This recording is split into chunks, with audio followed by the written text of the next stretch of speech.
Welcome to Science Radio, a space where we chat about culture, belief, wellness, and current events, all through the lens of faith. Hello and welcome back to another episode of Science Radio. My name's Jesse and I'm joined today by the lovely Juliana. Hello, Juliana. Hello. Thank you for having me here. It is such a pleasure to have you here. For those of you who are watching the video, this is an amazing new space that we have, which we're super excited about. And we thought, what better way to celebrate our brand new space and our brand new host? Like, you're helping us, and we're very grateful. I don't want to preempt. If you love it so much, maybe you can step in full time, but we're not putting any pressure on you. Okay, I'll think about it. We thought we'd celebrate by introducing one of our greatest guests ever, Daniel Principe from Collective Shout. Welcome to the podcast, Daniel. Thank you so much. You've had some superb guests, so I don't know about that. I gotta deliver now. Gotta make this compelling and empowering for everyone listening along. No pressure, man. I'm looking forward to our chat. For those of us who are listening to the podcast, you may have heard of Collective Shout before, but for those people who are not aware of what it is and what it does, would you be able to give us a little bit of a background? Sure. Collective Shout is a movement against sexploitation in all its forms. We campaign against the objectification of women and the sexualisation of girls, and we do that through advocacy, through education, and through campaigns. So we have campaigned against corporations, advertisers that objectify women, sexualise children to sell products.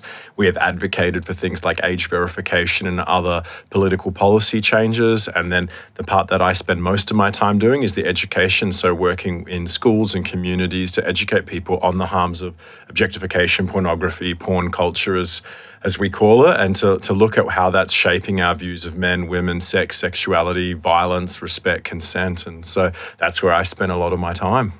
Yeah, so some light stuff. That's right. Don't invite me to polite dinner parties. Yeah, it's not really a small talk kind of situation, but obviously it's an incredibly powerful thing that you guys do. It almost feels like where on earth to start with all this. I think possibly the starting place, at least for us, and us, Juliana and I having this conversation, is in Adventist Record, our sister magazine. We ran an article on porn a little while ago. In fact, we did an entire issue on porn. Mm-hmm. Do you want to tell us a little bit about that particular issue, Juliana? It was an issue mostly focused on that topic. We had an editorial talking about it and the need to address it in the Christian circles. We had an account from someone who has been struggling and hasn't overcome it yet. Mm-hmm. It was an anonymous article. He was talking about his struggles and how it is actually very, very present in Christian circles. And we also had one other article about a young lady talking about the struggles of dating in this age where so many people are addicted to pornography. Mm-hmm. Yeah. We felt that it was really important to talk about this issue because it's often just swept under the rug. And I'm sure you have so much to say on that particular topic, Daniel. In Science Magazine, in the August issue, we also ran an article on porn called 4 Porn Myths, or Busting 4 Porn Myths, that our editor, Jared, put together. And so I think this is kind of the moment, at least for us, where we really felt that it was time for us as a church, as a Seventh-day Adventist church, to talk about this, at least in our space, in the small sphere of influence we have. And I actually have to say a lot of it has to do with your work and Collective Shout, because I was at a set of meetings that you were a speaker at earlier this year at Avondale University, where you shared quite powerfully about some of your experiences in this area. So I know that you've been to a number of churches and primarily working in schools. Do you want to give us maybe a little bit of a personal background for you?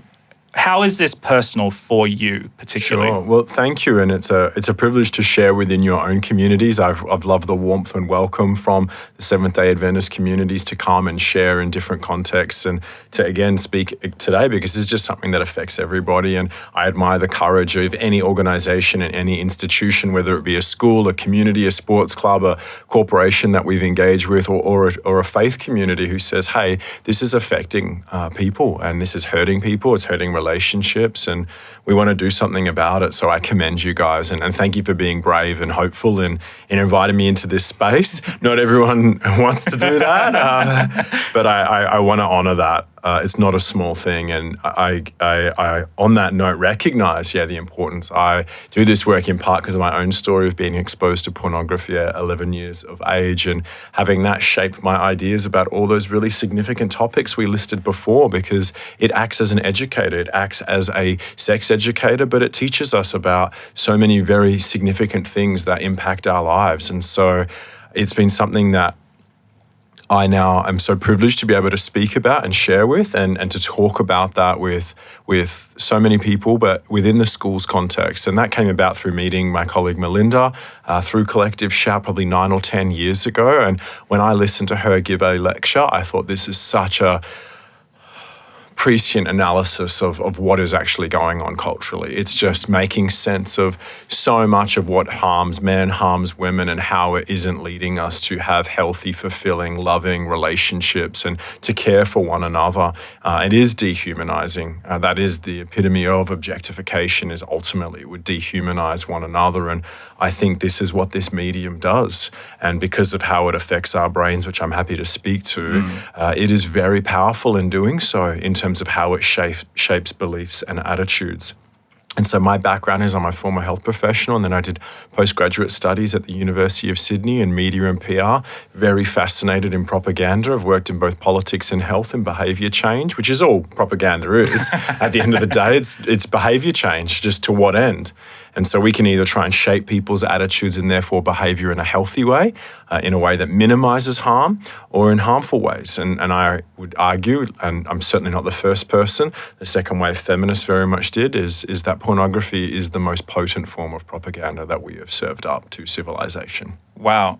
Could you unpack that a little bit? Because that's a bold statement. Yeah, well, when you look at the fact that if we can argue that advertising will cause us to go and buy a hamburger or buy a new pair of shoes, and we're not consuming that in a state of arousal conditioned by other factors with regards to masturbation and orgasm, well, that's usually how people are consuming pornography. It's awakening our sexual drives and our sexual appetites, which puts our brain in a kind of state that is most susceptible for having beliefs and attitudes shaped, if you know anything about kind of arousal pathways, and how that actually conditions us to then crave that and to seek that. And so if, all mixed media can shape beliefs, well, then pornography does that on steroids, given the state of mind that we're in when we're consuming it. And given what it is teaching us, like it's not just saying go out and buy this burger or go and buy this product, it's saying something about the very nature of how we experience our humanity and that of other people. Yeah, wow. When we think about the culture that we live in, I mean, I think intuitively we all accept that we live in a sex-inundated culture. It's everywhere. It's on our billboards, and it's in our phones, and it's in everywhere in between. When you look at, I love how you're talking about propaganda, because I hadn't thought about it that way, but you're right. When you think about the messages that sex and pornography are teaching us, and the things that the kind of culture that it's shaping us into becoming, what is that image, that potentially terrifying, scary image that you think of when you think of the way that sex and porn is shaping us as a culture? Like, I want to drill down on the individual, but what's the big picture on this that we should be concerned about? One of my mentors and friends, Professor Robert Jensen, says pornography is what the end of the world looks like. And the more that I do this work, the more that I'm sympathetic to that view, in the sense that what it is doing is stripping us of our humanity and our ability to see other people as humans. If every single scenario, injustice, vulnerability can be sexualized and pornified, what does that say about us? And I'm not going to give some of the examples, but let's just say the most extreme human rights violations that we can imagine in human history and currently now, in terms of Ukraine war and other things, all become pornified, all become someone's erotic fantasy that leads to degradation and sexualizing things that we should never, ever, ever dare to reduce to sex objects, and yet we have. And that's what pornography does. I mean, during the beginning of the Ukrainian war, and I'll just give this one recent example, the most trending things on porn tube sites were Ukrainian girls. You know, people were looking for human flesh, and I hate to even say that because that's not what it is. This is a person with dignity that we owe duties and respect and care and love to, and yet that's what was trending. And we see this routinely, that some of the most callous, degrading things are now the most popularly consumed things on the internet, from extreme violence, but then extreme sexual violence. That people are looking for this content. And so it doesn't augur well if we do acknowledge that all things shape beliefs and attitudes. And now every single government report in Australia and the UK recognises pornography as a driver of violence, and a driver of violence in terms of sexual violence against women and children. And so we've seen now mainstream media reporting on this. The Australian Institute of Family Studies was the first major report in Australia that put this on the map in 2017.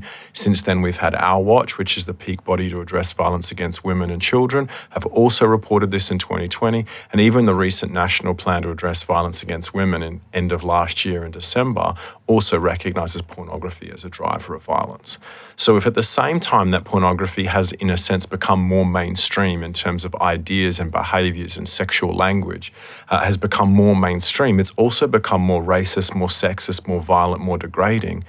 And that's something that our culture hasn't yet reckoned with. We haven't yet looked into that part of the mirror of ourselves and said, hang on a second. We pride ourselves in becoming a more enlightened, progressive, equal, caring society, supposedly. And yet this content that has become more ubiquitous has also become more extreme, more degrading, and more depraved. How do we reconcile that with how we like to see ourselves, in especially within the Western world?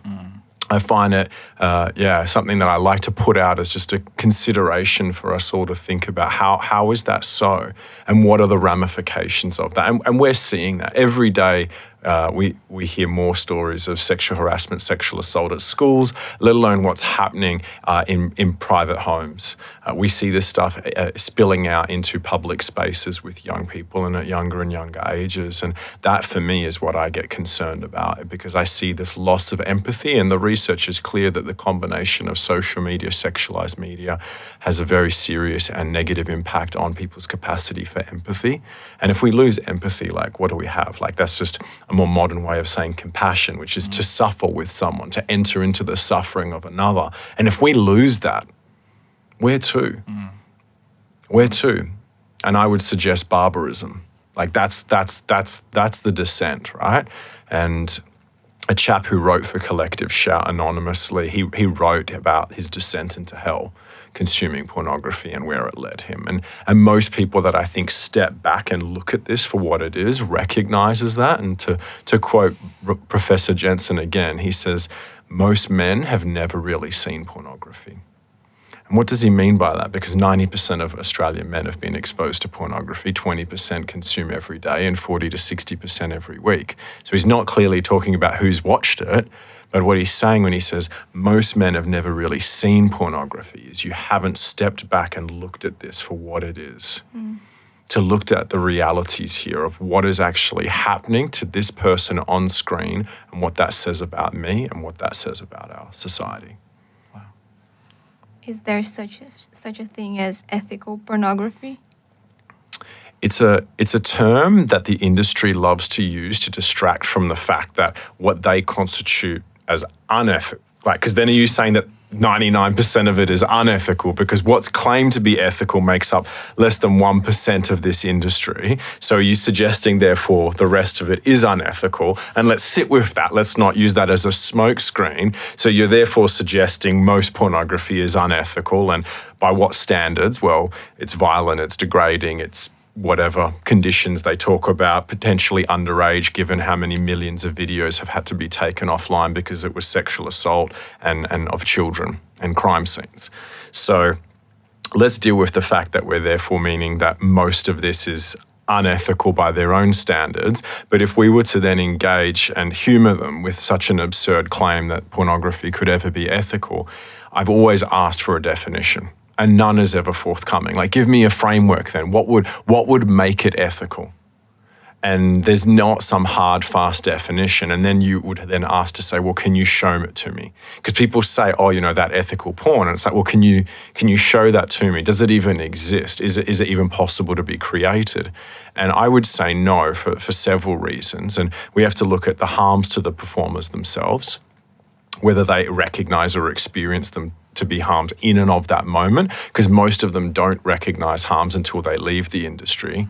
But that's a whole conversation. We have to look at harms to the consumer, which is easily provable because all of those government reports talk about the fact that it harms the actual consumer, from things from loneliness to body image dissatisfaction to sexual dysfunction, and then to their relationships, which is the next third category. How is it impacting their relationships, which is also them themselves? And so how can you consume this given that it leads to relational dissatisfaction? How can you consume it and say it's ethical if it does lead to, therefore, you not being able to perform and have a healthy relationship or sexual relationship with the person that you are committed to?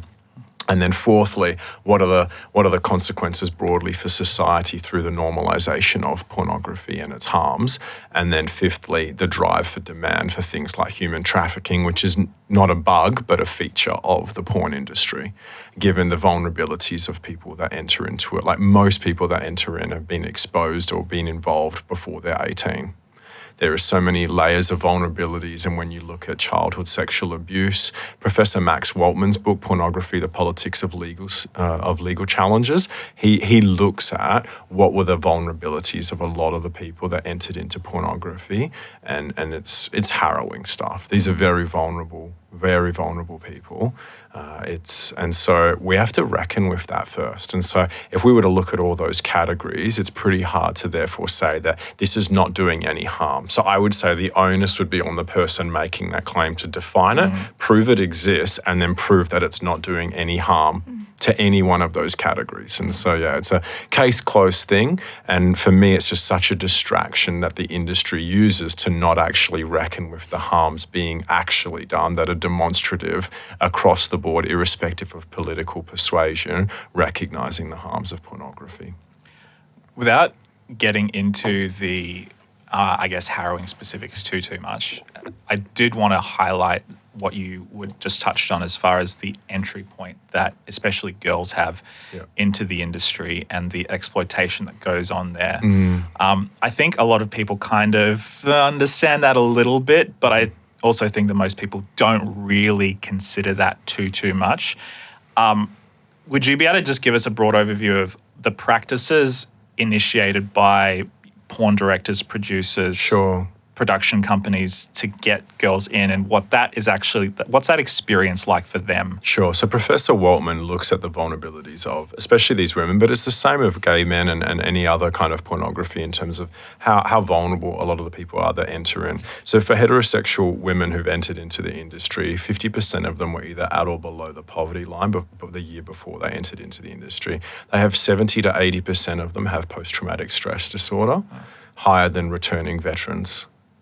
Most of them were experiences of childhood sexual abuse, have drug and alcohol addictions as well. So we have serious layers of disadvantage there and vulnerabilities. And so quite often they're approached in times of vulnerability.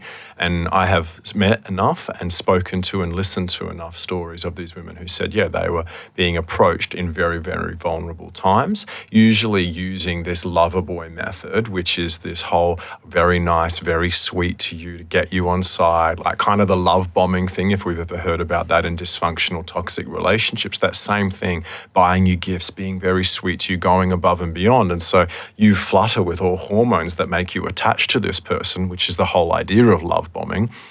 And it's the same with how pimps and johns and traffic, like all that is used against these women to make them feel that they're safe and can trust this person who's ultimately looking to exploit them. So they don't come off as monstrous in the first meeting. It's usually some sort of charm device to woo this person, to get them to do what they want, or then tell them that they owe them and now need to do them favors to recompensate the money. And so a lot of these girls are very vulnerable. They sign contracts and they kind of say what they are and aren't prepared to do. But that's not what goes on a set. Even women who are still in the industry have, tweeted afterwards saying that I was pretty much told that I wouldn't get paid and I would be blacklisted and not be able to get any more work if I didn't kind of tell the camera that it was fine and I agreed to everything that happened. So even if someone does, tell you that they consented to everything, you don't know if they've got a gun in the room. You don't know if they're under the influence of drugs. You don't know what kind of coercive pressures or threats to not be paid. So girls are told, like, you're not going to be paid unless you go through with all of this. They're plied with drugs and alcohol to go through all these sorts of things. And so, yeah, these are serious things that a lot of people don't think about. Hence, they've never really seen pornography. They're just purely approaching it from a very self-seeking, pleasure-seeking way rather than thinking about, well, what is the cost to other people? Is there any regulatory bodies at all in the US? Just no. There's because it feels like this is the sort of thing. If you've got an industry like, the film industry, the music industry, you're going to have a regulatory body that's going to ensure ethical standards are met and all that sort of stuff. And if somebody's trying to, try to legitimize this as a practice and go, well, we're going to do this the right way, it feels like the next step should be some sort of regulatory body to make sure that these standards are being upheld. I think what that would do and why we would be completely against that is it would be seen to legitimize an industry that we don't want to legitimize. Now, of course, we want people to be as safe as possible, but then that's used as an argument to say that this can be reformed, it can be safe, when we're of the opinion that it needs to be abolished altogether, that no person in good conscience could agree to this, given the harms to all persons and parties. And so, yeah, at the end of the day, what we actually want is scrutiny to say that crimes are being committed. And to make the argument that the very existence of pornography undermines the status of women in the world, reducing them to objects and sex objects. And that's what porn renders like us as humans. That's what it's doing. And so that's why we're actually against it, is the harms that it's doing, both interpersonally, politically, structurally, power, because it just suggests that people are just objects to be treated for sexual gratification. And so, yeah, we want to do everything we can to regulate that and out of existence. And so incrementally seeking to put things in place, like age verification is what we're advocating for here in Australia, so that minors cannot be exposed to pornography, which will, again, decrease the amount of viewers. It'll decrease child addiction to pornography, because the average age of exposure is like 11 for boys, 13 for all kids, and so like they're getting lifelong customers hooked at earlier and earlier ages with no education campaigns. So that's one barrier to prevent a lot of consumption, a lot of harm, a lot of young people being set up for compulsive consumption.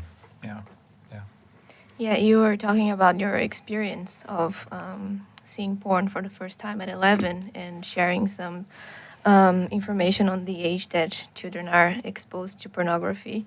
And we have talked about it in a recent article in Record as well. And it is very frightening to see that they're starting at such a young age.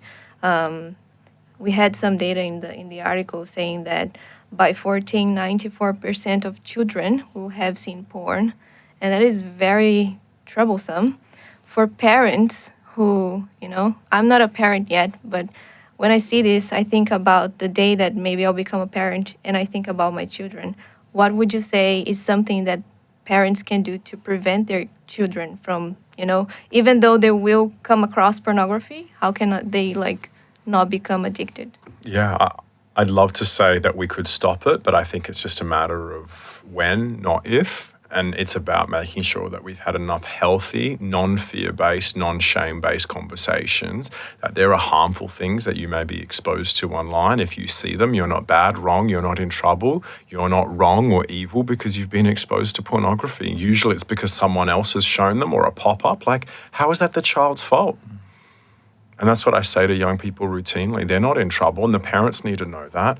And therefore we need to make it normalize that they can come and speak to mum and dad rather than get stuck consuming something in silence in the dark that they feel that they're in trouble for, or that mum and dad will react to this.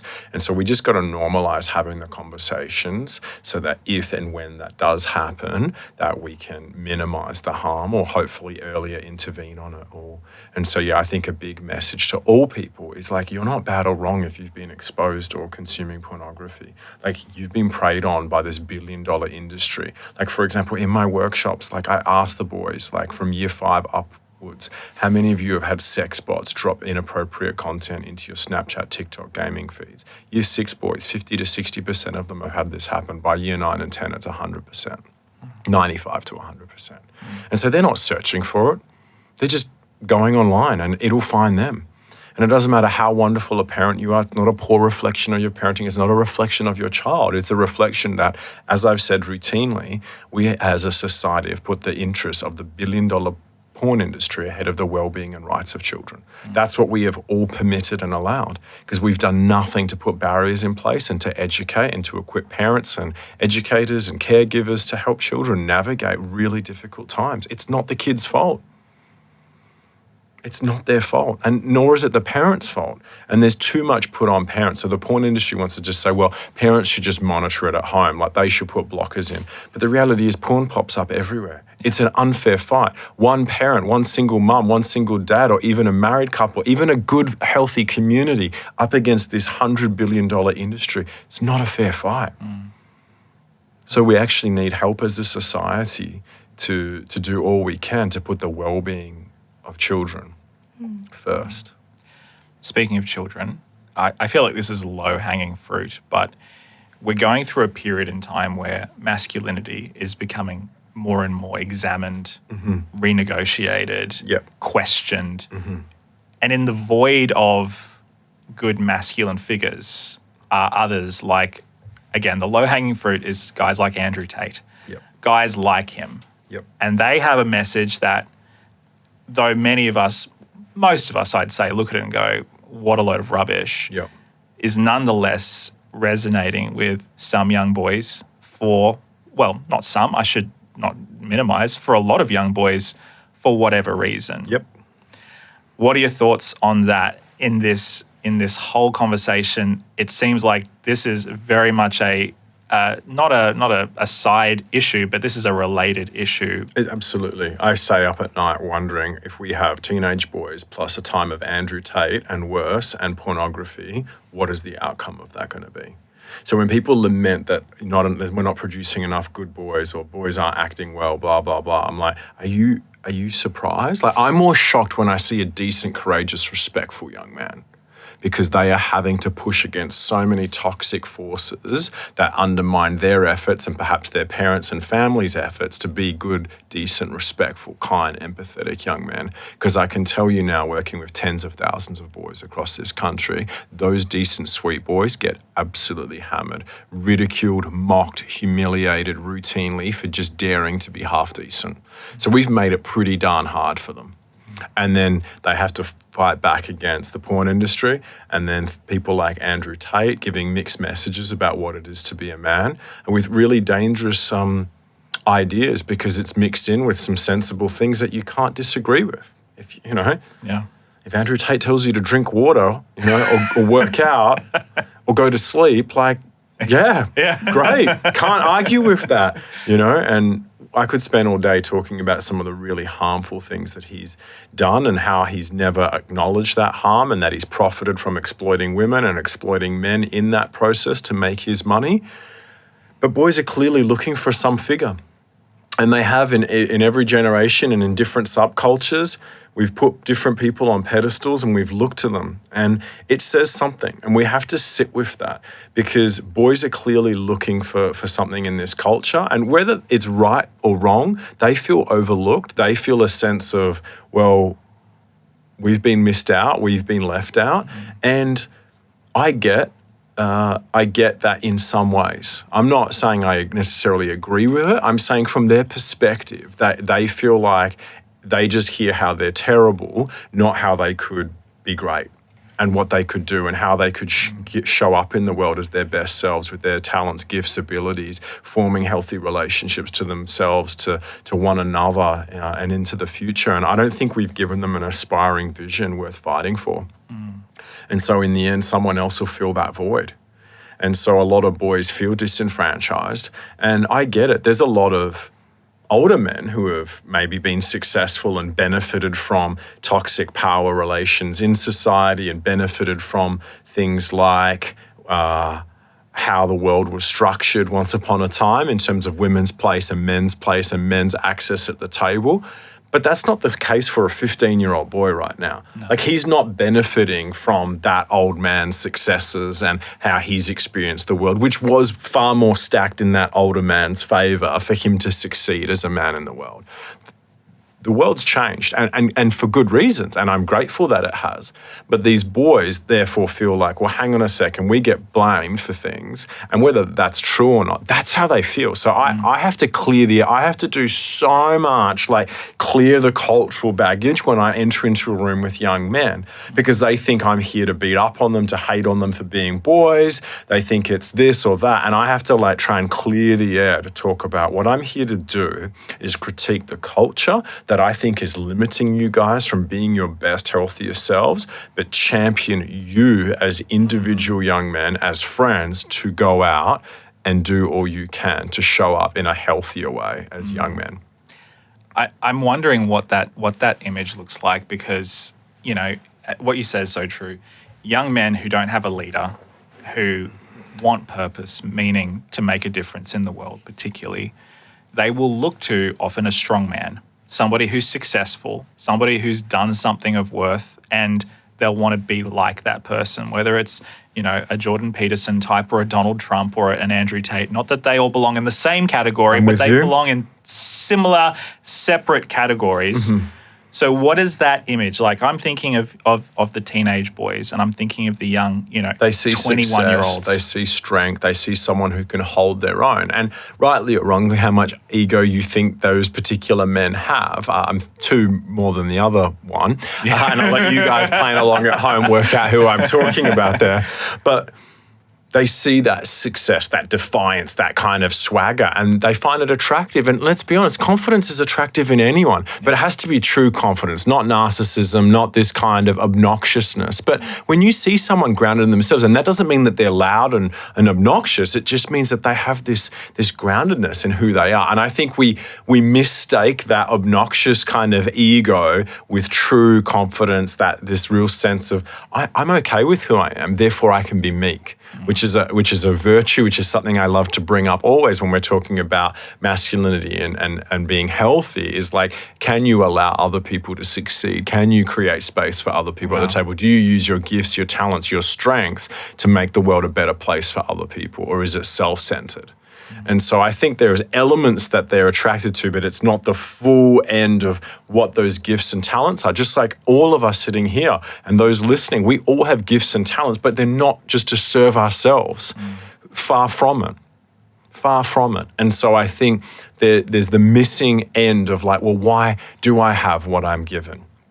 Whatever sphere of influence, whatever talents, whatever strengths I have, well, they're not just purely for me. They're actually to make the world a better place and hopefully to serve others. And I think that's the missing part of the conversation when we're trying to drum up an inspiring vision for these young men. And so they see the success, they see the defiance, and they find that attractive for dysfunctional reasons, because I think what we've still shaped in terms of masculinity in our culture is this stoic, unfeeling, calloused, kind of ruthless vision of what it is to be a man. And this is what comes up in my workshops with boys to make the point, is they tell me the horrific things that have been joked about. They tell me, like, I'm talking awful, awful stuff. And it's everywhere in all schools, just so people know I'm not making exceptions. It's everywhere. And they tell me the way that goodness and decency is shamed out of boys. They tell me that that is normalized. And so that's what's going on in their formative experience. And they then tell me that things like being loving is seen as weak. So if that is the backdrop, when we unpack what is it to be a good man, and the word love rarely, like 99% of the time, never ever comes up. And the younger boys will tell me, because the older boys are too cool, but the younger boys, when I ask them, boys, I know some of you wanted to say that word, but why didn't you? And they say, because it was seen as weak.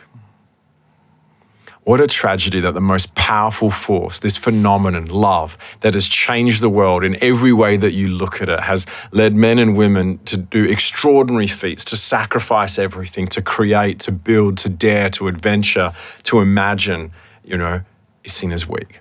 I mean, how absurd. And that's what I mean. So Tate fills a void that if we as a culture had a healthier understanding of what it is to be a man, we would readily reject that. Do you know what I mean? Because if we upheld things like love and meekness and actual courage that doesn't look like football courage, but like I'm going to show up authentically for the sake of others' courage and be an upstander and make the world a safer place. Like if we actually valued these virtues, I think we'd more readily look at people who don't live up to that and reject it. I read I think it was an editorial by one of the editor of Christianity Today recently, who was sharing that evangelical pastors in America are starting to see this phenomenon in the church where their congregants are coming up to them and saying things like, the teachings of Jesus as you've been preaching them, I don't like that. It's weak. Because they're coming into this culture, or they're immersed in this culture of showmanship, of strongman, of all this sort of stuff, extreme polarization, and now even Christians. Which is so fascinating. Because do you know who said that? Nietzsche, the ultimate atheist philosopher. That's what he rejected about Christianity. Not that it was moral, it was that it was weak. Wow. And hence he talked about the Übermensch, which is the strong man. Yeah.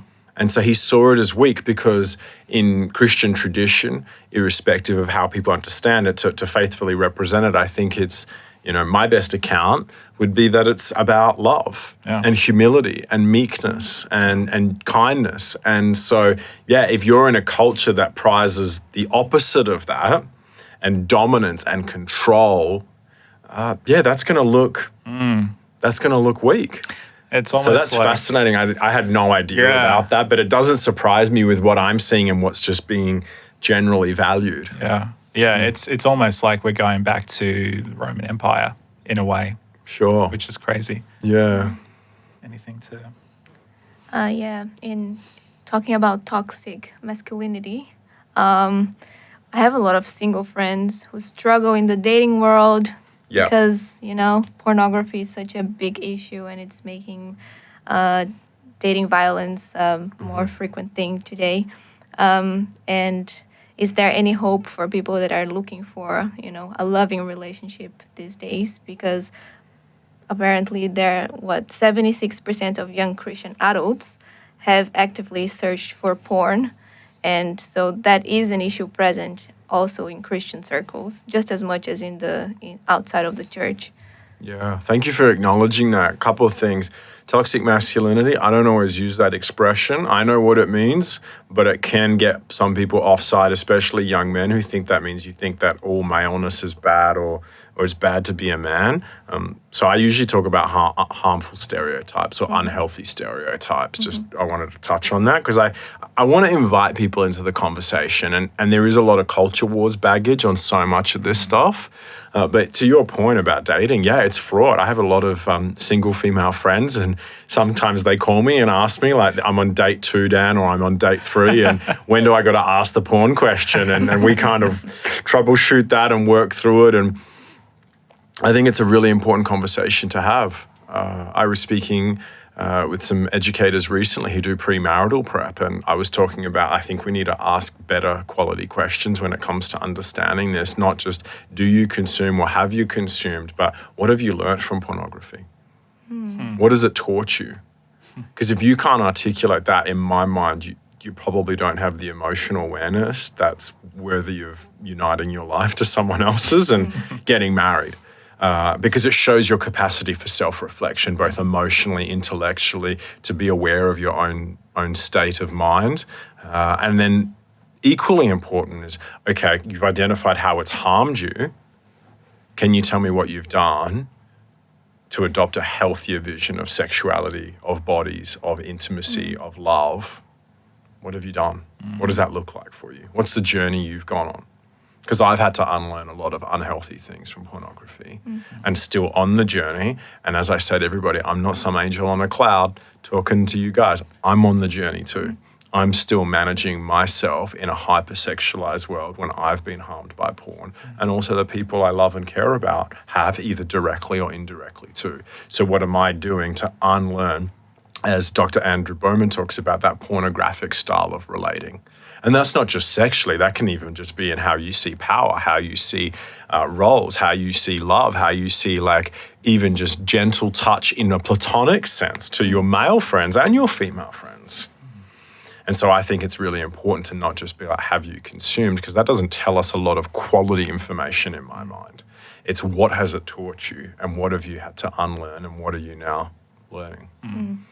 And that for me is important. And so for anyone thinking about dating, please have those conversations.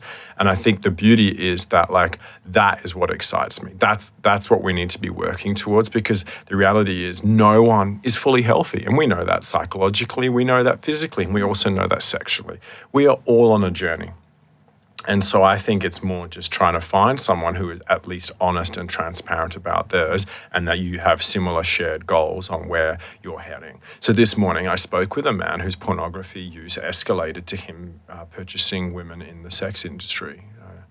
And so he's turned his life around. And he's now on a journey. And he's also recognized that I need to sit out dating for some time as I go on my own journey of healing. I'd like to, in that vein, end on a hopeful note if possible. Of course. Let's talk about the recovery process. Right? Yeah. What does that look like? I know that it's probably very different for different people, Yep. but the reason I ask is because I think for a lot of particularly young men, being free, maybe I'm not using the right terminology, so please correct me. Being free, being released, not being under the burden of porn just seems like an unattainable goal. Yeah. Talk to that. Maybe because in this cultural context, where porn is everywhere and we've so normalized it, but everything's unattainable until you do it. I know hundreds, if not thousands of men who have quit pornography from all different walks of life. And I routinely connect with them, I chat with them, and everyone's got a different story. Some people quit cold turkey, some people it was a process, some people needed therapy. I would say, and I'm happy to share it with you guys, is I have a how to quit kind of card and just some general principles. There's no silver bullet. I would just say, like, we need to take it seriously. So this guy came up to me, a really good guy at a conference, and he said, I've done everything. And I asked him the first two questions. I said, have you seen a therapist? And have you gone to a sex addiction fellowship? And he said, no and no. And I said, well, you clearly haven't done everything. Do you know what I mean? Yeah, it's like, you know, if you're gonna give up hope, at least like do everything Just you can. try as much as but possible. clearly you haven't even, for me, like, you know, hadn't even put accountability in place. And like, are you journeying with other men on this, you know? Yeah. And I'm like, man, that's hopeful then. Yeah. You know, there's the actual things you can do. And so I would just say, like, let's take this seriously. This is poisonous to every part of who you are as a human creature and to your relationship. So let's take it that seriously. It is undermining your ability to be healthy, to express yourself and to express love, to form intimate, safe connections with people platonically and obviously romantically and sexually. It'll rob from everything that you hold significant or perhaps sacred in this life. And so I think, like, let's recognize it. Let's be real about what it's robbing us, and then let's be real about how good would it feel to overcome this? How good would it feel if this was not something that I continue to have to cope and soothe with? And that for me is drumming up that vision. And then it's not just about like, I just want to be post-porn or anti-porn or quit porn. It's actually coming with a vision of your life that's worth aspiring to and fighting for.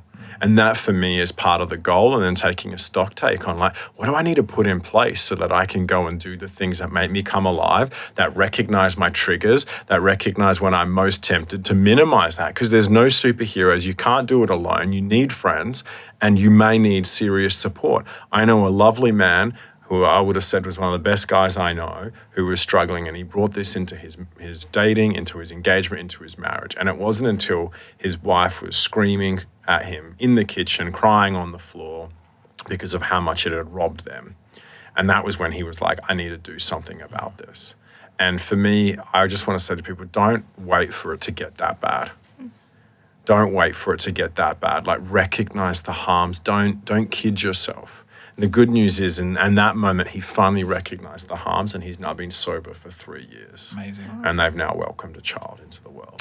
And I love that story. Yeah. But how did he get there? Well, he realized he needed to do something serious, joined a sex addiction fellowship, went to a therapist, and put accountability in place.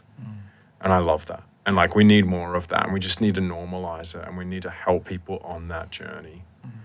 And to let them know, hey, it is possible. And so, yeah, happy to share that with you guys more formally. But yeah, there are lots of people, and the culture's shifting. The culture is shifting massively on this. Like, more and more people, even people that used to think porn was okay, recognize it's harmful now. We're seeing more celebrities, athletes, fitness coaches, just everyday people saying this is harmful, because everyone's got a story. Everywhere I go, people tell me stories, whether them or someone they know. And so people are recognizing the harms, and more people are recognizing that this is just not helping me be my best self. Yeah. This is not bringing me towards a life that I am happy with, that I feel healthy about, that I feel good about.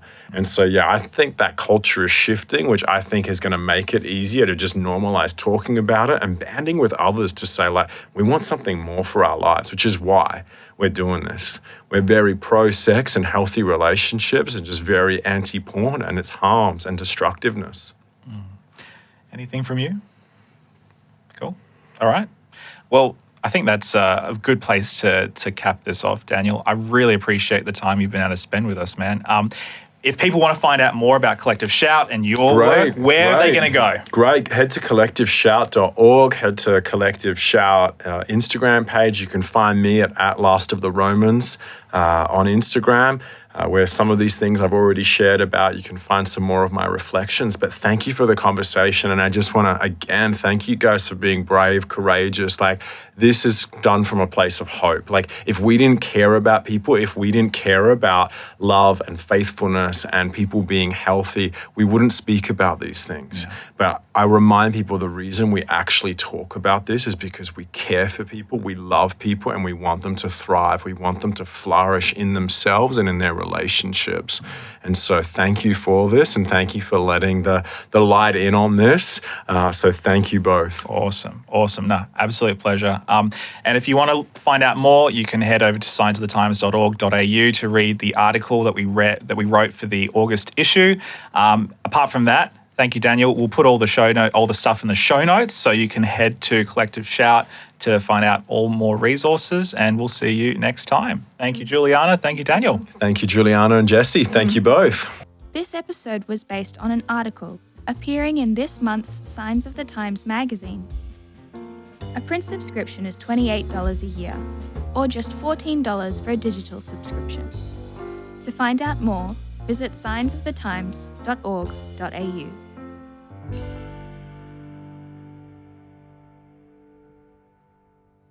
This is an Adventist Media podcast.